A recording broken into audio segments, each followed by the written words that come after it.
എന്തെങ്കിലും ഉണ്ടോ? മെസ്സിയുടെ ഒരു ഹൈറ്റിന്റെ വ്യത്യാസം, റൊണാൾഡോയുടെ ഒരു ഫിസിക്കിന്റെ വ്യത്യാസം, നെയ്മറിന്റെ ഒരു അങ്ങനെ ഒരു ഇതുണ്ടോ? ലൈക്ക് ഇഞ്ചുറി കൂടുതലും വരേണ്ടത് നെയ്മറിനാണ്. His name is Cristiano Ronaldo. It's Neymar! ആൾക്ക് is injured actually. Ronaldo injured ആണ്. 2016-17 ആൾക്കൊരു ഇഞ്ചുറി പറ്റിയിട്ടുണ്ട്. പക്ഷേ it is not exact injury എന്താണെന്ന് നമുക്ക് നോബഡി നോസ്. ഞാൻ ചെറുതായിരിക്കുന്ന സമയത്ത് കേട്ടില്ലാണ് സച്ചിന്റെ ടെന്നീസ് എൽബോ ആണല്ലോ നമ്മൾ ഏറ്റവും ആദ്യം കേൾക്കുന്ന ഒരു ഇഞ്ചുറി എന്ന് പറയുന്നത്. മര്യാദയില്ലാത്ത പേര്. ഏറ്റവും പോപ്പുലർ ആയിട്ടുള്ള ഒരു ചോദ്യമാണ്. അതായത് ഫുട്ബോൾ എന്ന് പറയുമ്പോൾ നമ്മുടെ മനസ്സിലേക്ക് ആദ്യം വരുന്ന പല പേരുകളുണ്ടല്ലോ. അപ്പം ഞാനൊരു റൊണാൾഡോ ഫാൻ ആയതുകൊണ്ട് എൻ്റെ മനസ്സിലേക്ക് റൊണാൾഡോ വരും. ഇവിടെ നിറയെ മെസ്സി ഫാൻസാണ്. അവർ നേരത്തെ എൻ്റെ അടുത്ത് പറഞ്ഞു, നിങ്ങൾ എന്ത് പറഞ്ഞാലും ഞാൻ പറഞ്ഞു. അപ്പം എൻ്റെ മുന്നിൽ റൊണാൾഡോ, അപ്പം മെസ്സി ഉണ്ട്, നെയ്മർ ഉണ്ട്. അപ്പോൾ ഇതിൽ നെയ്മർ നമ്മളെപ്പോഴും ഇഞ്ചുറി പ്രോണാണ് നെയ്മർ എന്നുള്ളത് പൊതുവേ ഒരു സംസാരമാണ്. എന്നാൽ റൊണാൾഡോയും മെസ്സി എടുത്ത് നോക്കുമ്പോൾ റൊണാൾഡോയ്ക്കാണ് ഇഞ്ചുറി കുറവ്. പിന്നെ നമ്മൾ ഈ പുറത്ത് കാണുന്നത് റൊണാൾഡോ മേ ബി കൂടുതൽ കാണിക്കുന്നതുകൊണ്ടായിരിക്കാം ആ ട്രെയിനിങ്ങും പരിപാടിയും സ്ട്രെങ്ത്തും നമ്മൾ ഇഷ്ടംപോലെ വീഡിയോസ് പുള്ളിയുടെ കാണുന്നുണ്ട്. പുള്ളിക്കാണ് ശരിക്കും ഇഞ്ചുറീസ് കുറവായിട്ട് നമ്മൾ വായിക്കുന്നതും. ഞാനത് മേ ബി ഇവിടെ ചോദിക്കാം, അങ്ങനെ ഒരു സംഭവം ഉണ്ടോ? അതായത് എന്തെങ്കിലും ഉണ്ടോ? മെസ്സിയുടെ ഒരു ഹൈറ്റിന്റെ വ്യത്യാസം, റൊണാൾഡോയുടെ ഒരു ഫിസിക്കിന്റെ വ്യത്യാസം, നെയ്മറിന്റെ ഒരു അങ്ങനെ ഒരു ഇതുണ്ടോ? ലൈക്ക് ഇഞ്ചുറി കൂടുതലും വരേണ്ടത് നെയ്മറിനാണ്. ആക്ച്വലി ക്രിസ്ത്യാനോ റൊണാൾഡോ അല്ലേ പറയുന്നത്? ക്രിസ്ത്യാനോ റൊണാൾഡോക്ക് ആക്ച്വലി ഇഞ്ചുറി എന്താണെന്ന് ഈവൻ നോബഡി നോസ്. ആൾക്ക് is injured actually. Ronaldo injured ആണ്. 2016-17 ആൾക്കൊരു ഇഞ്ചുറി പറ്റിയിട്ടുണ്ട്. പക്ഷേ it is not exact injury എന്താണെന്ന് നമുക്ക് നോബഡി നോസ്. പക്ഷേ ആ ഇഞ്ചുറി പറ്റിയതിന് ശേഷം അതെപ്പോഴും ടെൻഡിനൈറ്റിസ്, മസിൽ സ്പ്രെയിൻ എന്നൊക്കെയാണ് അവർ പറയുന്നത്. എക്സാക്ട് ഇഞ്ചുറി എന്തായിരുന്നു നോബഡി നോസ്. പക്ഷേ ആ ഇഞ്ചുറി പറ്റിയതിന് ശേഷം റൊണാൾഡോ കണ്ടിന്യൂ ടു പെർഫോം. എന്താ അതിൻ്റെ റീസൺ നോബഡി നോസ്. പക്ഷേ അവർ പറയുന്നത് he's change style of play എന്നാണ് പറയുന്നത് ആഫ്റ്റർ ദി ഇഞ്ചുറി. ആൾക്ക് പെറ്റല ടെൻഡിനൈറ്റിസോ അങ്ങനെ എന്തോ ആയിരുന്നു എന്നാ പറയണത്. I am not very sure. പക്ഷേ മേജർ ലിഗമെന്റ് ടയർ ഒന്നും അല്ലായിരുന്നു. He had some ligament injury. ആ ഇഞ്ചുറി പറ്റിയതിന് ശേഷം he change the style of play to protect himself. പക്ഷെ അത് ഇഞ്ചുറി പറ്റിയതിന് ശേഷം ആളുടെ പെർഫോമൻസ് കുറച്ച് കുറഞ്ഞിട്ടുണ്ട്. Number of goals score, number of assist ഇതൊക്കെ കുറഞ്ഞിട്ടുണ്ട്. പക്ഷേ is playing in a totally different method. അതാണ് ചില പ്ലേയേഴ്സ് അഡാപ്റ്റ് ചെയ്യും ഇഞ്ചുറി അനുസരിച്ചിട്ട്. ചില മൂവ്മെൻറ്റ്സ് അവർ ആദ്യം ടാക്കിൾ ചെയ്ത് തരുന്ന മാതിരി ആയിരിക്കില്ല ബോൾ ടാക്കിൾ ചെയ്ത് റിസീവ് ചെയ്യുക അല്ലെങ്കിൽ ഷൂട്ട് ചെയ്യുക, അതിലൊക്കെ വ്യത്യാസം വരും. അവർ ഫുട്ടൊക്കെ ചേഞ്ച് ചെയ്യും. അങ്ങനെ he continue to play and still score goals റൊണാൾഡോൻ്റെ കാര്യം. ഡോക്ടർ ഇതുപോലെ തന്നെ ഞാൻ നേരത്തെ വിജയൻ സാറിൻ്റെ കാര്യം ചോദിച്ചു. വിജയൻ സാർ മാത്രമല്ല ഡോക്ടർ ട്രീറ്റ് ചെയ്തിട്ടുള്ള ഫേമസ് ആയിട്ടുള്ള പേഷ്യൻസ്. ഡോക്ടറുടെ ഓർമ്മയിൽ ഓർത്തിരിക്കുന്ന ഏറ്റവും കോംപ്ലിക്കേറ്റഡ് ആയിട്ടുള്ള കുറച്ച് കേസസ് ഏതായിരിക്കും ഇങ്ങനത്തെ ഈ സ്പോർട്സ് റിലേറ്റഡ് ആയിട്ടുള്ളത്? ഞങ്ങൾക്ക് മൾട്ടി ലിഗ്മെൻറ്റസ് ഇഞ്ചുറീസ് വന്നിട്ടുണ്ട് കുറേ. ഞങ്ങൾക്ക് ഒരുപാട് മാർഷൽ ആർട്സ് പ്ലെയേഴ്സ് വരാറുണ്ട്. ഈ മിക്സഡ് മാർഷൽ ആർട്സും ഇവർ വരുമ്പോൾ അവരുടെ ACL, PCL, MCL ഇതൊക്കെ മൾട്ടി ലിഗ്മെൻറ്റസ് ആണ്. എന്ന് പറഞ്ഞാൽ നീ ഫുള്ളായിട്ട് ഡിസ്ലൊക്കേറ്റ് ചെയ്തിട്ടുണ്ടാവും. ഏറ്റവും സിവിയറായി കോംപ്ലിക്കേറ്റഡ് ഇഞ്ചുറി എനിക്ക് റീസെൻ്റ്ലി വന്നത് എൻ്റെ ഒരു കലീഗാണ്, ഷട്ടിൽ പ്ലെയറാണ്. ആൾ ഒരു ഡോക്ടറാണ്. ആളുടെ സ്ലിപ്പ് ചെയ്ത് വീണിട്ട് ആളുടെ നീ ഡിസ്ലൊക്കേറ്റ് ചെയ്തു. അതിൽ പെറ്റല എവൽസി, ഫ്രണ്ടിലത്തെ ബോൺ ഫ്രാക്ചറായി, ACL പോയി, MCL പോയി, എല്ലാ ലിഗ്മെൻറ്റും പോയി, PCL പോയി. അപ്പോൾ അത് സ്റ്റേജസ് ആയിട്ടാണ്. നമുക്ക് ഒരു സർജറിയിൽ തന്നെ ചെയ്ത് തീർക്കാൻ കഴിയില്ല, അത്രയും സമയം എടുക്കും അത്. അപ്പോൾ നമ്മൾ പല സ്റ്റേജായിട്ട് ഒരു സർജറി കഴിയും, പിന്നെ കുറച്ച് ഫിസിയോ ചെയ്യും, പിന്നെ രണ്ടാമത്തെ സർജറി ചെയ്യും, പിന്നെ കുറച്ച് ഫിസിയോ ചെയ്യും, പിന്നെ തേർഡ് സർജറി ചെയ്യും. അങ്ങനെ സ്റ്റേജസ് ആയിട്ട് റിപ്പയർ ചെയ്യേണ്ട കേസസൊക്കെ വരാറുണ്ട്, കോംപ്ലിക്കേറ്റഡ് കേസൊക്കെ വരാറുണ്ട്. അതുപോലെ തന്നെ ഞാൻ ചെറുതായിരിക്കുന്ന സമയത്ത് കേട്ടില്ലാണ് സച്ചിന്റെ ടെന്നീസ് എൽബോ ആണല്ലോ നമ്മൾ ഏറ്റവും ആദ്യം കേൾക്കുന്ന ഒരു ഇഞ്ചുറി എന്ന് പറയുന്നത്. ശരിക്കും എന്താ ഈ ടെന്നീസ് എൽബോ? ഞാൻ അന്ന് തൊട്ട് ഇതിങ്ങനെ ആലോചിക്കും. പിന്നെ ഗൂഗിൾ യൂണിവേഴ്സിറ്റിയിൽ അധികം റിസർച്ച് ചെയ്യണ്ടല്ലോ എന്ന് ഓർത്ത് ഞാൻ ഒരാളെ കിട്ടുമ്പോൾ ചോദിക്കാമല്ലോ, അത് ആർക്കൊക്കെ വരും, ഏതിപ്പോൾ ടൈപ്പ് ഓഫ് അതെന്താണ് ശരിക്കും? ഈ tennis elbow actually over use സിൻഡ്രോമിൽ വരുന്ന നമ്മൾ ഒരു ബോഡിയുടെ ഒരു പാർട്ട് കൂടുതൽ റിപ്പീറ്റേറ്റീവായിട്ട് യൂസ് ചെയ്യുമ്പോൾ വരുന്നൊരു ഇഞ്ചുറിയാണ്. ബേസിക്കലി എല്ലാ സ്പോർട്സ് ഇഞ്ചുറീസും അങ്ങനെ വേണമെങ്കിൽ ഡിവൈഡ് ചെയ്യാം 2 കാറ്റഗറി ആയിട്ട്. ഒന്ന് ഒരു ഒറ്റ episode of major trauma injury, അതിൽ ലിഗ്മെൻറ്റ് പോയി അല്ലെങ്കിൽ ബോൺ ഫ്രാക്ചറായി അല്ലെങ്കിൽ ജോയിൻറ്റ് ഡിസ്ലൊക്കേറ്റ് ആയി, ദാറ്റ്സ് ഇറ്റ്. Full stop. ആ ഒരു മേജർ ഇഞ്ചുറി. പിന്നെ വേറൊരു large group of injuries sports ഇഞ്ചുറീസിൽ വരുന്നത് due to stress and repetitive trauma. അതെന്ന് വെച്ചാൽ ഒറ്റ ഇഞ്ചുറി പറ്റില്ല, പക്ഷേ സെയിം ജോയിൻറ്റ് സെയിം മൂവ്മെൻറ്റ് അവർ റിപ്പീറ്റഡ് ആയിട്ട് ചെയ്യുമ്പോൾ ബോഡിയിലത്തെ ചില പാർട്സ് ഓവർ ഫെറ്റീഗ് കൊണ്ട് ചിലപ്പോൾ അത് ഫെയിൽ ചെയ്യും. അതിൻ്റെ ഒരു എക്സാമ്പിളാണ് ഈ ടെന്നീസ് എൽബോ. ടെന്നീസ് എൽബോ നമ്മുടെ റിസ്റ്റ് ഇങ്ങനെ എക്സ്റ്റെൻഡ് ചെയ്യുമ്പോൾ യൂസ് ചെയ്യുന്ന മസിൽസാണ്. റിസ്റ്റ് എക്സ്റ്റെൻഡ് ചെയ്യുക, അല്ലെങ്കിൽ നമ്മൾ ക്ലോത്ത്സ് റിങ് ചെയ്യുക, തുണി പിഴിയുക, അല്ലെങ്കിൽ ബക്കറ്റിൽ വെള്ളം എടുക്കുക, അല്ലെങ്കിൽ ഡോറിൻ്റെ ഹാൻഡിൽ തിരിക്കുക, ആ ഒരു മൂവ്മെൻറ്റ്. അല്ലെങ്കിൽ ടെന്നീസ് കളിക്കുക, ഷട്ടിൽ കളിക്കുക, അങ്ങനെയുള്ള മൂവ്മെൻറ്റ്സിൽ നമ്മൾ ഈ എൽബോൻ്റെ അവിടെയുള്ള ഒരു പെർട്ടിക്കുലർ മസിൽ റിപ്പീറ്റഡ് ആയിട്ട് ഓവർ യൂസ് ചെയ്തിട്ട് ആ മസിലിന് വരുന്ന ഒരു ഇഞ്ചുറിയാണ് ഈ tennis elbow. It's not necessarily ടെന്നീസായിട്ട് റിലേറ്റഡ് അല്ല. ഞങ്ങൾക്ക് ഇവിടെ ജനറൽ പ്രാക്ടീസിൽ ഹൗസ് വൈഫ്സിനാണ് കൂടുതൽ കാണുന്നത് ടെന്നീസ് എൽബോ. വീട്ടിൽ ജോലി ചെയ്തിട്ട് തുണി പിഴിയാൻ, ബക്കറ്റിൽ കിച്ചണിൽ വർക്ക് ചെയ്യാം. അപ്പോൾ it's essentially even though we call it tennis elbow, tennis players നമ്മൾ വളരെ കുറച്ചേ കണ്ടിട്ടുള്ളൂ. അതെ, ഇല്ല, we hardly see tennis players നമ്മൾ ഷോൾഡർ ഇഞ്ചുറീസാണ് കൂടുതൽ കാണുന്നത്. അത് എങ്ങനെയോ ആരോ ഒരു പേരിട്ടു എന്ന് മാത്രമേ. മര്യാദയില്ലാത്ത പേര്. ഞാൻ വിചാരിച്ചു ടെന്നീസ് പ്ലേയേഴ്സിനൊക്കെ ഒരു സമയം കഴിയുമ്പോൾ ഷട്ടിൽ ബാഡ്മിൻ്റൺ പ്ലേയേഴ്സിനൊക്കെ ഇവിടെ അത് കഴിയുമ്പോൾ അതില്ല, ഇവിടെയാണ് ശരി. അവരടിക്കുമ്പോൾ പ്രഷർ മുഴുവൻ ഇവിടെയാണല്ലോ വരുന്നത്. ഈ ക്രിക്കറ്റ് പ്ലേയേഴ്സിൽ ഏറ്റവും കൂടുതൽ കാണുന്ന ഒരു ഇഞ്ചുറി ഏതാണ്? ക്രിക്കറ്റ് പ്ലേയേഴ്സിന് ബേസിക്കലി ഷോൾഡർ ഇഞ്ചുറി ആദ്യം വരുന്നത്. ഷോൾഡർ ഇഞ്ചുറി ബോളേഴ്സിന് എസ്പെഷ്യലി. അത് ഷോൾഡറിൽ സുപ്പീരിയർ ലേബറൽ ടയർ സ്ലാപ്പ് എന്നൊക്കെ പറയും. ഈ ഷോൾഡർ ഒരു ബോൾ ആൻഡ് സോക്കറ്റ് ജോയിൻ്റ്. അതിൻ്റെ ഈ സോക്കറ്റ് കപ്പിനകത്ത് ബോൾ പോലെയുള്ള ഒരു ജോയിൻ്റാണ് ഈ ഷോൾഡർ. ഈ കപ്പിൻ്റെ ചുറ്റും ഒരു റിങ് ഉണ്ട്, ലേബ്രം എന്ന് പറഞ്ഞാൽ. അത് ചിലപ്പോൾ ടയർ ഓഫ് ചെയ്യും. എസ്പെഷ്യലി ഈ ആം ഈ പൊസിഷനിലേക്ക് പോകുമ്പോൾ, ത്രോ ചെയ്യുന്ന പൊസിഷനിലേക്ക് പോകുമ്പോൾ ഇഞ്ചുറി വരും. അത് വളരെ കോമൺ ആണ് ബോളേഴ്സിന്. ബാഡ്മിൻ്റണിന് ഷോൾഡർ തന്നെ. ബാഡ്മിൻ്റണിന് knee injuries, ankle injuries, shoulder injuries ഒക്കെ വരാം. എല്ലാം ബാഡ്മിൻ്റൺ കുറച്ചൊരു അഗ്രസീവ് ഗെയിമാണ് ആക്ച്വലി. ബാഡ്മിൻ്റൺ ഒരുപാട് ഇഞ്ചുറീസ് ഞങ്ങൾക്ക് വരാറുണ്ട്. ഫുട്ബോൾ കഴിഞ്ഞാൽ പിന്നെ നെക്സ്റ്റ് ബാഡ്മിൻ്റൺ ആണ് ഞങ്ങൾക്ക് ഏറ്റവും കൂടുതൽ ഇഞ്ചുറീസ് വരുന്നത്. വോളിബോളും ഒക്കെ ആകുമ്പോഴോ?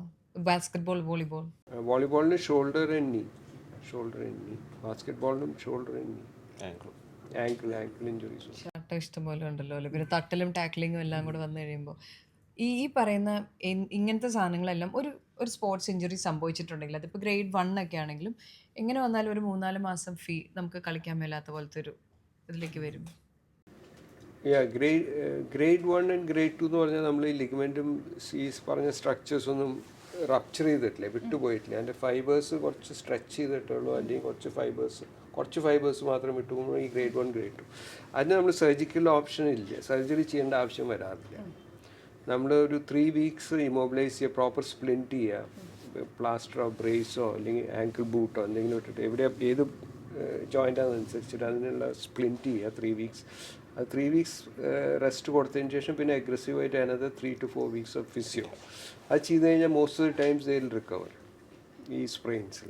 സ്പോർട്സ് ന്യൂട്രീഷനിസ്റ്റ് പറയേണ്ടതാണ്. അത് ഞാൻ ചോദിക്കുകയാണ്. ഒരു പ്ലെയർ അവന് ഇപ്പം ഫുട്ബോൾ ആയിക്കോട്ടെ, ക്രിക്കറ്റ് ആയിക്കോട്ടെ, അവൻ കളിക്കാൻ പോയി. ഇപ്പോൾ ചെറിയ പ്രായം തൊട്ട് പിള്ളേർ കളിക്കുന്നുണ്ട്, സ്കൂളിലും പുറത്തും എല്ലാം ഭയങ്കര പാഷനേറ്റ് ആയിട്ട്. ഡോക്ടർ പറഞ്ഞ പോലെ ഇപ്പോഴാണ് അതിനൊരു ഗ്ലാമറും അതിൽ നിന്നൊരു വരുമാനവും ഒക്കെ ഭയങ്കര രസമായിട്ട് വന്നു തുടങ്ങി. അപ്പോൾ അങ്ങനെയുള്ള കുട്ടികൾ ചെറുപ്പം തൊട്ട് ശ്രദ്ധിക്കേണ്ട കാര്യങ്ങൾ എന്തൊക്കെയാണ് കളിക്കാൻ പോകുമ്പോൾ? ശ്രദ്ധിക്കേണ്ട കാര്യങ്ങൾ പ്രോപ്പറായിട്ട് നമുക്ക് ഏറ്റവും ഇമ്പോർട്ടൻ്റ് ആയിട്ടുള്ള പ്രോപ്പറായിട്ട് വാമപ്പ് ചെയ്യുക എന്നുള്ളതാണ് ഒന്ന്. പിന്നെ ഇഞ്ചുറി വെച്ചിട്ട് കളിക്കാതിരിക്കുക, അത് വളരെ ഒരു ഇമ്പോർട്ടൻ്റ് ആയിട്ടുള്ള ഇതായിട്ട് കണ്ടിട്ടുണ്ട്. ചെറിയ ഇഞ്ചുറി വരുമ്പോഴത്തേക്ക് എന്താ വെച്ചാൽ അത് അഡ്ജസ്റ്റ് ചെയ്ത് കളിച്ചു കഴിഞ്ഞാൽ കൂടുതൽ വഷളാവാനുള്ള സാധ്യതയാണ് നമ്മൾ കൂടുതൽ കണ്ടത്. ചെറിയൊരു ഇഞ്ചുറി ഉള്ളൂ, ഞാൻ ആരെയും കാണിക്കുന്നില്ല, തൽക്കാലം ഞാൻ തന്നെ അഡ്ജസ്റ്റ് ചെയ്യാം, ഐസ് വെക്കാം എന്ന് പറഞ്ഞിട്ട് പെർഫോമൻസിലേക്ക് ചിലപ്പോൾ അവർക്ക് എപ്പോഴും സ്കൂൾസിലും മക്കളിലൊക്കെ കാണുന്ന റാങ്കിങ് നഷ്ടപ്പെടും. ഞാനൊരു പ്ലേ കളിച്ചിട്ടില്ലെങ്കിൽ എൻ്റെ റാങ്കിങ് താഴോട്ട് വന്നാലോ. ഞാനെപ്പോഴും പറയാറുള്ളത് എന്താണെന്ന് വെച്ചാൽ, നിങ്ങൾക്ക് ഈ കൊല്ലം നിങ്ങളിപ്പം കഴിച്ചു കഴിഞ്ഞാൽ നിങ്ങൾ പെർഫോമൻസ് ഡൗൺ ആയതിന് റാങ്കിങ് ഉണ്ടാവില്ല. ഈ കൊല്ലം അല്ലെങ്കിൽ ഈ ഒരു സീസൺ നിങ്ങൾ റെസ്റ്റ് എടുത്ത് കഴിഞ്ഞ് ഫുൾ റിക്കവറി കഴിഞ്ഞ് വന്നാൽ നിങ്ങൾക്ക് തിരിച്ച് അടുത്ത കൊല്ലം നമ്പർ 1 വരാമെന്നാണ് നമ്മൾ ഏറ്റവും കൂടുതൽ പറയാറ്. അല്ലാതെ എന്ന് വെച്ചാൽ അവർ നമ്മളടുത്തേക്ക് വരുമ്പോഴത്തേക്ക് പറയും, എന്നോട് എനിക്ക് ഒരാഴ്ചനെ കൊണ്ട് ഗ്രൗണ്ടിൽ ഇറങ്ങണം, അടുത്ത ടൂർണമെൻ്റ് ഉണ്ട്, അല്ലെങ്കിൽ എന്ന് വെച്ചാൽ എൻ്റെ റാങ്കിങ് ഇങ്ങനെ താഴോട്ട് പോകും എന്നാണ് പറയാറ്. അതിന് യൂഷ്വലി നമ്മൾ അങ്ങനെ അലോ ചെയ്യാറില്ല. അവർക്ക് നമ്മൾ എല്ലാ രീതിയിലുള്ള കൗൺസിലിംഗ് നമ്മൾ കൊടുക്കാറുണ്ട്. യൂഷ്വലി നല്ല വാമപ്പും സ്പോർട്സ് ഗിയേഴ്സ് ഏറ്റവും ആപ്റ്റായിട്ടുള്ള ഗിയേഴ്സും യൂസ് ചെയ്താൽ കഴിഞ്ഞാൽ ഒരു പരിധി വരെയൊക്കെ നമുക്ക് എന്ന് വെച്ചാൽ സാറ് നേരത്തെ പറഞ്ഞ പോലെ ഇഞ്ചുറി നമുക്ക് പ്രിവെൻറ്റ് ചെയ്യാൻ പറ്റില്ല, എന്നാലും പിന്നെ ഒരു പരിധി വരെയൊക്കെ നമുക്ക് കുറയ്ക്കാൻ പറ്റും. പിന്നെ ഈ കുഴ തെറ്റലില്ലേ, ഇപ്പം ഞാൻ നേരത്തെ ജോലി ചെയ്തിരുന്ന സ്ഥലത്ത് എൻ്റെ ഒരു ഫ്രണ്ടിന് എപ്പോഴും ഈ കൈയുടെ കുഴ തെറ്റും എന്തെങ്കിലും ഇങ്ങനെ ചെയ്യുമ്പോൾ. അപ്പോൾ അവൻ തന്നെ ഇങ്ങനെ പിടിച്ചിടും. അങ്ങനെ ഞാൻ തന്നെ ഒരു 3 തവണ കണ്ടിട്ടുണ്ട് ഒരു കൊല്ലത്തിനിടയിൽ. അതെന്താ ശരിക്കും സംഭവം? അതിനൊരു പ്രോപ്പറായിട്ടുള്ളൊരു ഇതില്ലേ? അതിന് ട്രീറ്റ്മെൻറ്റ് ഉണ്ട്. ഷോൾഡർ ഡിസ്ലൊക്കേഷൻ എന്നാണ് പറയാവുന്നത് ടേം. ഈ കുഴ തെറ്റുന്നത് ജനറലി ഇഞ്ചുറി കൊണ്ട് വരാം, അല്ലെങ്കിൽ ബൈ ബർത്ത് ചില സ്പോർട്സ് പേഴ്സൺസ് അല്ലെങ്കിൽ ആൾക്കാർ ബോഡി ഫ്ലെക്സിബിലിറ്റി വളരെ കൂടുതലാണ്. അതിന് ഞങ്ങൾ ജനറലൈസ്ഡ് ലിഗമെന്റസ് ലാക്സിറ്റി എന്ന് പറയും. പക്ഷെ അവർക്ക് വിരലൊക്കെ ഇങ്ങനെ മടക്കി ഇങ്ങോട്ടേക്ക് ടച്ച് ചെയ്യാൻ പറ്റും, അവർ ബോഡി ഫ്ലെക്സിബിൾ ആയിരിക്കും. ചിലർക്ക് ഇത് ഇങ്ങനെയാക്കാൻ പറ്റും. അപ്പോൾ എല്ലാ എൻറ്റയർ ബോഡിയിലത്തെ ജോയിൻറ്റ്സ് ഫ്ലെക്സിബിലിറ്റി കൂടുതൽ. അതിന് അഡ്വാൻറ്റേജും ഡിസഡ്വാൻറ്റേജും ഉണ്ട്. അഡ്വാൻറ്റേജ് എന്താണെന്ന് വെച്ചാൽ അവർ ദേ എക്സൽ ഇൻ സ്പോർട്സ്.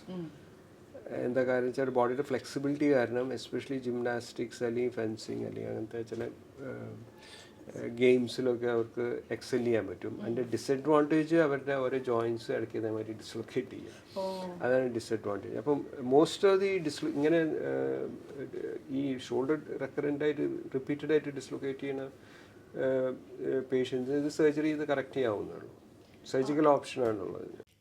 അത് ഞാനൊരു കാര്യം ചോദിക്കട്ടെ, സർജറി വേണമെന്ന് പറഞ്ഞിട്ട് ഉള്ള പേഷ്യൻസ് ഉണ്ടല്ലോ, അപ്പം അത് ഇപ്പം ഈ മാസം ചെയ്യണമെന്ന് പറഞ്ഞാലും കുഴപ്പമില്ല, ഒരു 3 മാസം കഴിഞ്ഞാലും ചെയ്യാം, സീസൺ കഴിഞ്ഞ് ചെയ്യാമല്ലോ, വേദന സഹിച്ച് ഇഞ്ചക്ഷൻ എടുത്തൊക്കെ നമ്മളിപ്പോൾ ഗ്രൗണ്ടിലൊക്കെ കാണാറുണ്ടല്ലോ. അപ്പം നമുക്കറിയാവുന്ന പ്ലേയേഴ്സിനോട് ചോദിക്കുമ്പോൾ അവർ ഇഞ്ചക്ഷൻ എടുത്തിട്ടാണ് കളിച്ച് സീസൺ ഔട്ട് ആവണ്ടെന്ന് വിചാരിച്ചു എന്നൊക്കെ പറഞ്ഞ് കളിക്കുന്നവരുണ്ട്. അതിപ്പം വലിയ ടൂർണമെൻറ്റ്സിനല്ല, അല്ലാണ്ടും ഇപ്പോൾ വളരെ കോമൺ ആയിട്ട് തുടങ്ങിയിട്ടുണ്ട്. അത് എത്രത്തോളം ചീത്തയാണ് ഈ ഇഞ്ചെക്ഷൻസും അപ്പോഴത്തെ ഒരു ഇതിന് വേണ്ടിയും ആ കളിക്ക് വേണ്ടിയുള്ള സ്പ്രേയും സാധനങ്ങളും. നമ്മൾ സെലക്റ്റീവ് ആയിരിക്കണം ഇഞ്ചെക്ഷൻ. ഇപ്പോൾ ഒരു ലിഗമെന്റ് ടയർ മേജർ ഇഞ്ചുറിക്ക് ഇഞ്ചെക്ഷൻ കൊടുത്ത് കളിപ്പിക്കുക എന്ന് പറഞ്ഞാൽ അത് ക്രിമിനലാണ്, അത് ചെയ്യാൻ പാടില്ല ഒരിക്കലും. സ്മോളർ ഇഞ്ചുറീസ് ലൈക്ക് ഒരു സ്ട്രെയിൻ അല്ലെങ്കിൽ സ്പ്രെയിൻ അല്ലെങ്കിൽ ഈ പറഞ്ഞ പോലെ ടെന്നിസ് എൽബോ അല്ലെങ്കിൽ ഒരു ബർസൈറ്റിസ് എന്നൊക്കെ പറയും, കുറേ കൂടി സൂപ്പർഫിഷ്യൽ ആയിട്ടുള്ള ചില കണ്ടീഷൻസ്, പെയിൻഫുൾ കണ്ടീഷൻസ് ഉണ്ട് സ്പോർട്സിൽ. മേജർ സ്ട്രക്ചറൽ വലിയ ഡാമേജ് ഉണ്ടാവില്ല, പക്ഷേ ഒരു മസിൽസിലൊക്കെ അല്ലെങ്കിൽ എല്ലിൻ്റെ മുകളിൽ ചെറിയ നീർക്കെട്ട് അങ്ങനെയൊക്കെ വന്നിട്ട് സ്ട്രെയിനൊക്കെ, അങ്ങനത്തെ പെയിൻഫുൾ ആയിട്ടുള്ള കണ്ടീഷൻസിന് ഒരു ഇഞ്ചക്ഷൻ കൊടുത്ത് കളിപ്പിക്കുന്നതുകൊണ്ട് തെറ്റൊന്നുമില്ല. If that match is really important. അത്രയും ഇമ്പോർട്ടൻറ്റ് മാച്ചാണ്, ആളുടെ കരിയർ, ആളുടെ ഇതൊക്കെ ഇമ്പോർട്ടൻ്റ് ആണെന്നുണ്ടെങ്കിൽ ഒരു ഇഞ്ചക്ഷൻ കൊടുത്ത് ചെയ്യുന്നതുകൊണ്ട് കുഴപ്പമില്ല. പക്ഷേ മേജർ ഇഞ്ചുറീസിൽ ഇഞ്ചക്ഷൻ കൊടുത്ത് കളിപ്പിക്കുന്നത് ശരി, ക്രിമിനലാണ്. പിന്നെ ഈ നീട്ടിവെക്കലുകാരുണ്ടല്ലോ, അതായത് നമുക്ക് പിന്നെ ചെയ്യാം. ഓരോ നീട്ടിവെക്കലും ശരിക്കും പറഞ്ഞാൽ പ്രശ്നമാണല്ലോ. ഒരു ഇത് വന്നാൽ ഓരോ ദിവസം കഴിയുന്തോറും അല്ലെങ്കിൽ ഓരോ ആഴ്ച കഴിയുന്തോറും റിക്കവറി പീരീഡ് എത്രത്തോളം മുന്നോട്ട് നീളും. കാരണം അസുഖം കൂടുന്തോറും റിക്കവറിയുടെ സമയം കൂടുതലായിട്ട് എടുക്കുമല്ലേ. അപ്പോൾ ഒരു 3 മാസമൊക്കെ ഇത് കഴിഞ്ഞിട്ടും പതുക്കെ മതി, വേദന ഞാൻ ഇച്ചിരി സഹിക്കാം എന്നൊക്കെ പറഞ്ഞിരുന്ന് കഴിഞ്ഞ് വന്നാൽ എത്രത്തോളം സിവിയർ ആയിട്ടുണ്ടായിരിക്കും ആ ഒരു കണ്ടീഷൻ? ഭയങ്കര മോശമായിരിക്കുമോ ഇത് നീട്ടൽസ്? അത് ഡിപ്പെൻഡ്. ഇപ്പോൾ പേഷ്യൻ്റ് എന്ന് പറഞ്ഞാൽ നമ്മൾ പറയുന്നത് അനുസരിക്കുന്ന ഒരു അഡ്ജസ്റ്റ് ചെയ്ത് എല്ലാം പറഞ്ഞ പോലെ ചെയ്യുന്ന ഒരു പേഷ്യൻ്റ് ആണെന്നുണ്ടെങ്കിൽ നമുക്ക് കുറച്ച് പോസ്റ്റ്പോൺ ചെയ്യാൻ പറ്റും, കുറച്ച് ടൈം കൊടുക്കാൻ പറ്റും. അവർ സ്പോർട്സ് പ്രാക്ടീസ് ചെയ്യാൻ പാടില്ല, പറഞ്ഞ എക്സസൈസൊക്കെ ചെയ്യണം. ചില മൂവ്മെൻറ്റ്സ് അവർ അവോയ്ഡ് ചെയ്യണം, ടേണിങ്, ട്വിസ്റ്റിങ്, ജമ്പിങ് മൂവ്മെൻറ്റ്സ് പാടില്ല, അങ്ങനെയൊക്കെ പറയും. പക്ഷേ they can drive A car, അവർക്ക് നോർമലി നടക്കുന്ന മാതിരി നടക്കാം, സ്വിം ചെയ്യാം, സൈക്കിൾ ചെയ്യാം. അങ്ങനത്തെ ഈ പറഞ്ഞ ഇൻസ്ട്രക്ഷൻസ് സ്ട്രിക്ട്ലി ഫോളോ ചെയ്യാന്നുണ്ടെങ്കിൽ നമുക്ക് അവർക്കൊരു കുറച്ചൊരു ടൈം കൊടുക്കാം. പക്ഷേ സ്പോർട്സിലേക്ക് രണ്ടാമതും ഇഞ്ചുറി പറ്റിയിട്ട് ട്രീറ്റ്മെൻറ്റ് എടുക്കാണ്ട് ഇമ്മീഡിയറ്റ്ലി കളിക്കുക എന്ന് പറഞ്ഞാൽ ഡേഞ്ചറസ് ആണ്. ഇനി അപ്പോൾ ഞാനൊരു സംശയം ചോദിച്ചോട്ടെ, കാലൊന്ന് ട്വിസ്റ്റായി, നല്ല വേദന വന്നു, എനിക്ക് വേദന വലിയ പ്രശ്നമില്ലെന്ന് വിചാരിക്കുക, ഞാൻ സഹിക്കുന്നു, ഒരാഴ്ച കൊണ്ട് എൻ്റെ പെയിൻ സബ്സൈഡ് ചെയ്തു. അപ്പം ശരിക്കും ഇത് ടയർ ആണെങ്കിലേ പിന്നീട് ഞാൻ എപ്പോൾ ഇത് അറിയും? റിപ്പീറ്റഡ് ആയിട്ട് പെയിൻ വരിക അല്ലെങ്കിൽ ഇൻസ്റ്റെബിലിറ്റി ഫീൽ ചെയ്യുക. ബേസിക്കലി ഞങ്ങൾ അതിനെ ഡിസ്ക്രൈബ് ചെയ്യുന്നത് എങ്ങനെയാണെന്ന് വെച്ചാൽ ഒരു ഇൻസെക്യൂർ ഫീലിംഗ് എന്ന് പറയും. ഒരു ഭയം ഉണ്ടാവും മനസ്സിൽ നടക്കുമ്പോൾ, ആ ഒരു ഫീലിംഗ് ഉണ്ടാവും മനസ്സിൽ. അതുണ്ടെങ്കിൽ മോസ്റ്റ് പ്രോബബ്ലി അതിൻ്റെ ഉള്ളിൽ ലിഗമെൻറ്റോ അല്ലെങ്കിൽ എന്തെങ്കിലും ടയർ ഉണ്ടെന്ന് അർത്ഥം. നിങ്ങൾക്ക് എല്ലാം ചെയ്യാൻ പറ്റുമായിരിക്കും, പക്ഷേ ചില സമയത്ത് നിങ്ങൾ സബ് കോൺഷ്യസിൽ നമ്മൾ അറിയാണ്ട് തന്നെ കുറച്ച് പ്രൊട്ടക്ഷനോട് കൂടിയാണ് നടക്കുക. അങ്ങനെ ഒരു സെൻസേഷൻ ഉണ്ടെങ്കിൽ ദാറ്റ് മീൻസ് ദർ ഇസ് അതില്ല, പിന്നെ നിങ്ങൾക്ക് നോർമലി എല്ലാം ചെയ്യാൻ പറ്റുന്നുണ്ടെങ്കിൽ ചിലപ്പോൾ ഇഞ്ചറി ഉണ്ടാവണമെന്നില്ല. പക്ഷേ എഗെയിൻ നിങ്ങൾ if you are A athlete, sports person ആണെന്നുണ്ടെങ്കിൽ എന്തായാലും ഇൻവെസ്റ്റിഗേറ്റ് ചെയ്യണം. എക്സ്റേ, MRI അല്ലെങ്കിൽ ഡോക്ടറെ കൺസൾട്ട് ചെയ്യണം. ഇഗ്നോർ ചെയ്യരുത് ഇഞ്ചറി. ഡോക്ടർ, അപ്പം ഞാൻ ചോദിച്ചല്ലോ, നമ്മൾ എന്തെങ്കിലും വരുന്നു, നമ്മളത് കാണിക്കാതിരിക്കുന്നു, വേദന വന്ന് ഒന്നെങ്കിൽ അറിഞ്ഞ് തന്നെ പോട്ടെ എന്ന് വിചാരിച്ച് തന്നെ മാറുമെന്ന് വിചാരിച്ച്, അല്ലെങ്കിൽ എനിക്കിതിൻ്റെ ഈ എഫേർട്ട് എടുക്കാൻ പറ്റത്തില്ല, സർജറി പേടി, പല റീസൺസ് കൊണ്ടായിരിക്കാം. അപ്പോൾ ഒരു ACL ഇഞ്ചുറി ട്രീറ്റ് ചെയ്യാണ്ടിരുന്നാൽ എന്താണ് സംഭവിക്കുക? ACL ഇഞ്ചുറി ഒരിക്കലും നമ്മളൊരു എമർജൻസി പ്രൊസീജിയറായിട്ട് ചെയ്യുന്നൊരു സർജറി അല്ല. ACL അത് നമുക്ക് ആ ഒരു മുട്ടിൻ്റെ ഉള്ളിലെ സ്വെല്ലിങ്ങും കാര്യങ്ങളൊക്കെ സബ്സൈഡ് ചെയ്ത് യൂഷ്വലി ഒരു 2 to 3 വീക്സ് കഴിഞ്ഞിട്ടാണ് നമ്മൾ സർജറി ചെയ്യുക. ഒരു എമർജൻസി ആയിട്ട് ചെയ്യില്ല. പക്ഷേ ചിലർ ഇത് നമ്മൾ സർജറി പറഞ്ഞാലും പിന്നെ ടേണപ്പ് ചെയ്യില്ല. അവർ സർജറി ചെയ്യാണ്ട് ഇങ്ങനെ മുന്നോട്ട് പോകും. അപ്പോൾ അവർ ഇൻസ്ട്രക്ഷൻസ് അനുസരിച്ച് വലിയ ഫിസിക്കൽ ആക്ടിവിറ്റീസിലൊന്നും പോകാണ്ടിരുന്നു കഴിഞ്ഞാൽ കുറച്ച് നാളത്തേക്ക് വലിയ കുഴപ്പമുണ്ടാവില്ല. പക്ഷേ എനിക്കൊരു പേഷ്യൻ്റ് ഉണ്ടായിരുന്നു, ഒരു 34-year-old പേഷ്യൻ്റ് ആയിരുന്നു. അവന് ആൾക്കൊരു ഇഞ്ചുറി ഒരു 10-12 years മുന്നേ വന്നു. അപ്പം അന്ന് സർജറി പറഞ്ഞിരുന്നു, ആൾ ചെയ്തില്ല. ബട്ട് ഈ കണ്ടിന്യൂ ടു പ്ലേ. അത് വെച്ചിട്ട് ആൾക്ക് ഇൻസ്റ്റബിലിറ്റി ഉണ്ടായിരുന്നു, പക്ഷേ ഈ continue to play with the injury. ഇപ്പോൾ ഒരു 34 years ആൾക്ക് തീരെ പറ്റുന്നില്ല. കാലിൽ മുട്ടിന് ഇപ്പോൾ കളിയൊന്നുമില്ല കുറച്ച് നാളായിട്ട്, കാരണം പെയിനും സ്വെല്ലിങ്ങും ഒക്കെ ആയിട്ട്. ഇപ്പോൾ തീരെ മുട്ടിന് ബുദ്ധിമുട്ട് കൂടിയിട്ടാണ് ആൾ നമ്മുടെ അടുത്ത് വരുന്നത്. അപ്പോൾ വരുമ്പോൾ നമ്മൾ എക്സ്റേ എടുത്ത് ഇൻവെസ്റ്റിഗേറ്റ് ചെയ്ത് നോക്കുമ്പോൾ മുട്ടിനുള്ളിൽ ഫുൾ ആർത്രൈറ്റിക് ആണ്. ഒരു 60-year-old ആളുടെ മുട്ട് പോലെയാണ് കണ്ടാലുണ്ടാവുക. അപ്പോൾ ആ മുട്ടിനുള്ളിൽ കാർട്ടിലേജ് കംപ്ലീറ്റ് ഡാമേജ് ആയി, വാഷറിന് കംപ്ലീറ്റ് ഡാമേജ് ആയി. ആ ഒരു സിറ്റുവേഷനിൽ പിന്നെ നമുക്കൊരു ACL ലിഗമെന്റ് സർജറി കൊണ്ട് ആ നീ സേവ് ചെയ്യാൻ പറ്റില്ല. കുറച്ചുകൂടെ ഫർദർ അഡ്വാൻസ് ആയിട്ടുള്ള അല്ലെങ്കിൽ ജോയിൻറ്റ് റീപ്ലേസ്മെൻറ്റ് അല്ലെങ്കിൽ ജോയിൻറ്റിൻ്റെ വളവ് നിർത്തുന്ന സർജറി, അങ്ങനെ എന്തെങ്കിലും ഒരു സർജറിയിലേക്ക് പിന്നെ നമുക്ക് അത് ചെയ്യേണ്ടി വരും. അപ്പോൾ കീഹോൾ സർജറി വഴി ഒരു ACL ലിഗമെന്റ് റീകൺസ്ട്രക്ട് ചെയ്തുകൊണ്ട് ആ നീ പഴയ പോലെ ആവില്ല. അപ്പോൾ ആൾക്കൊരു 10 years മുന്നേ ആ സർജറി അഡ്വൈസ് ചെയ്തിരുന്ന സമയത്ത് ആ സർജറി ചെയ്തിരുന്നെങ്കിൽ ഈ കൂടെ സേവ് ഡിസ്നി. അപ്പോൾ ഇപ്പം ഇനിയിപ്പോൾ എന്ത് ചെയ്യും? ഇനിയിപ്പം എന്തായാലും ACL ലിഗമെന്റ് ചെയ്തിട്ട് കാര്യമില്ല. ഇനിയിപ്പം മുട്ടിൻ്റെ ആർത്രൈറ്റിസിനുള്ള ട്രീറ്റ്മെൻ്റ് ആണ്. അത് വേറൊരു ഡിവിഷൻ ഓഫ് സർജറിയാണ്, ഒരു ജോയിൻറ്റ് റീപ്ലേസ്മെൻറ്റ് അല്ലെങ്കിൽ അങ്ങനെ എന്തെങ്കിലും ചെയ്യേണ്ടി വരും. But is too young for that. 34-35 years ആയിട്ടുള്ളൂ. സൂചി കൊണ്ട് എടുക്കേണ്ട, തൂമ്പ കൊണ്ട് എടുത്താലും കിട്ടില്ലാത്ത അവസ്ഥ.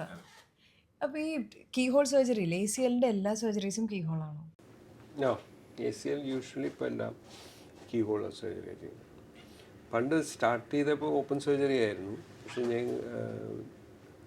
എൻ്റെ കരിയറിലൊക്കെ ഞാൻ സ്റ്റാർട്ട് ചെയ്യുമ്പോൾ കീഹോൾ സർജറിയിൽ തന്നെയാണ് സ്റ്റാർട്ട് ചെയ്തത്. അപ്പോൾ ശരിക്കും പറഞ്ഞ ഒരു ഇഞ്ചുറി വന്നാൽ ഒരു 8-9 months പ്രോപ്പറായിട്ട് റെസ്റ്റും എടുത്ത് ഫിസിയോയും ചെയ്ത് കഴിഞ്ഞാൽ ആ കളിക്കാരന് പഴയ പോലെ തന്നെ സ്ട്രോങ് ആയിട്ട് 9 to 10 months ആണ് വേൾഡ് ഓവർ നോം. ആഫ്റ്റർ ACL ലിഗമെന്റ് റീകൺസ്ട്രക്ഷൻ കഴിഞ്ഞാൽ ഗെയിംസിൽ പാർട്ടിസിപ്പേറ്റ് ചെയ്യാനായിട്ട്. കോമ്പറ്റേറ്റീവ് ലെവലിൽ കളിക്കണമെങ്കിൽ ചിലപ്പോൾ 1 year ഒക്കെ എടുക്കും. അതിൽ നേരത്തെ കോമ്പറ്റേറ്റീവ് ലെവലിൽ പോകാൻ പറ്റിയ ആൾക്കാരെ കണ്ടിട്ടുണ്ടോ? വളരെ നല്ല സ്ട്രോങ് നമ്മുടെ പ്ലേയേഴ്സ് ഇഷ്ടംപോലെ ആൾക്കാർ കളിക്കുന്നുണ്ട്. നമ്മളെ പ്ലേയേഴ്സിനെ കുറച്ച് പേര് കളിക്കുന്നുണ്ട്. നമ്മൾ അഡ്വൈസ് ചെയ്തിട്ടല്ല, അവർ കളിച്ചു തുടങ്ങും. നമ്മളോട് പറയാണ്ട് തന്നെ കളിച്ചു തുടങ്ങും. ടിവിയിൽ കാണുമ്പോഴാണ് ഇവനല്ലേ ഇവിടെ വന്നുകൊണ്ടിരുന്നത്. കളിച്ചു അങ്ങനെ പ്ലേയേഴ്സ് ഉണ്ട്. പക്ഷെ നമ്മൾ ഒരിക്കലും അഡ്വൈസ് ചെയ്യില്ല നേരത്തെ കളിക്കാനായിട്ട്. ഡോക്ടർ, അതുപോലെ തന്നെ ഇപ്പോൾ പലരും പറഞ്ഞു കേൾക്കുന്നതാണ്, സർജറി ചെയ്തിട്ടുണ്ടെങ്കിലും പിന്നെ ഇഞ്ചുറി തന്നെയാണ്, എന്നാൽ പിന്നെ ഇങ്ങനെ അങ്ങോട്ട് മുന്നോട്ട് പോയിക്കൂടെ, അല്ലെങ്കിൽ സർജറി ചെയ്തിട്ട് കാര്യമില്ല ACLൻ്റെ എന്നുള്ള ഒരു വിചാരമൊക്കെ, അല്ലെങ്കിൽ അങ്ങനത്തെ ഒരു ടോക്കൊക്കെ ഉണ്ട്. അപ്പോൾ അതെങ്ങനെ അഡ്രസ്സ് ചെയ്യാം? സർജറി ചെയ്യാണ്ട് അവർക്ക് കളിക്കാൻ പറ്റില്ല ഒന്ന്. പിന്നെ ഇഞ്ചുറി വീണ്ടും ഉണ്ടാവുന്നുണ്ട് എന്ന് പറയുന്നത് അതിൽ പല റീസൺസ് ഉണ്ട്. ഒന്ന്, ഈ ഇഞ്ചുറി ഇല്ലാണ്ട് തന്നെ അവരുടെ ഒറിജിനൽ ACL ടയർ ചെയ്ത് കളിച്ചിട്ട് ടയർ ചെയ്തില്ല. അപ്പോൾ കളിക്കുമ്പോൾ വീണ്ടും ടയർ ചെയ്യാം. ആ സെയിം എമൗണ്ട് ഓഫ് റിസ്ക് ഉണ്ട്. എന്ന് വെച്ചാൽ അവർ ആദ്യം കളിക്കുന്ന ആ ഇൻറ്റൻസിറ്റിയിൽ തന്നെ അവർ കളിക്കുമ്പോൾ അവർക്ക് റീ ഇഞ്ചുറി വരാം. അത് നമുക്ക് ആർക്കും സ്റ്റോപ്പ് ചെയ്യാൻ പറ്റില്ല. പിന്നെ ഉള്ളത് പ്രോപ്പർ റീഹാബും എക്സസൈസും ഫിറ്റ്നസ്സും ഇല്ലാണ്ട് രണ്ടാമതും കളിക്കാൻ ഇറങ്ങുമ്പോഴാണ് ഈ റീ ഇഞ്ചുറി വരുന്നത്. അല്ലാണ്ട് ടെക്നിക്കലി ഈ സർജറി ചെയ്ത കാരണം റീ ഇഞ്ചുറി ഒരിക്കലും വരില്ല. സർജറി ആക്ച്വലി വളരെ യൂസ്ഫുൾ, വളരെ നല്ലൊരു പ്രൊസീജിയറാണ് as far as sports person. എത്ര ആൾക്കാരുടെ കരിയർ അതുകൊണ്ട് സേവ് ചെയ്യാൻ പറ്റില്ല. വെറുതെ തിരിച്ച് സ്പോർട്സിലേക്ക് പോയില്ല. എത്രയോ പ്ലെയേഴ്സ് ഇവിടെ സർജറി എപ്പോഴും ചെയ്യേണ്ടത് തന്നെയാണ് നല്ലത് ACL ടയർ. അതായത് സ്റ്റിച്ച് ഇൻ ടൈം സേവ്സ് 9 തന്നെ നമ്മൾ ചെയ്യേണ്ട സമയത്ത് നീട്ടി വെക്കാണ്ട് ചെയ്യുക, പ്രോപ്പർ റെസ്റ്റ് എടുക്കാം. ഫിസിയോ ഒക്കെ ചെയ്തിട്ട് സ്വന്തമായി തീരുമാനിക്കാതെ ഡോക്ടറും ഫിസിയോയും പറയുമ്പോൾ തിരിച്ച് കളിക്കളത്തിലേക്ക് ഇറങ്ങുക എന്നുള്ളത്. അപ്പോൾ doctor, thank you so much. Every one, thank you so much for your time. കാരണം നമ്മളിപ്പോഴും ഇപ്പോൾ കേട്ട് വരുന്ന ഒരു പരിപാടിയാണ് ഈ സ്പോർട്സ് ഇഞ്ചുറീസ് ഒരുപാടുണ്ട്, പക്ഷേ സ്പെഷ്യലിസ്റ്റ് വളരെ കുറവാണ്. അപ്പം അങ്ങനെ ഒരാളെ കാണാൻ സാധിച്ചാലും സംസാരിക്കാൻ സാധിച്ചാലും ഒരുപാട് സന്തോഷം. Thank you so much. Thank you.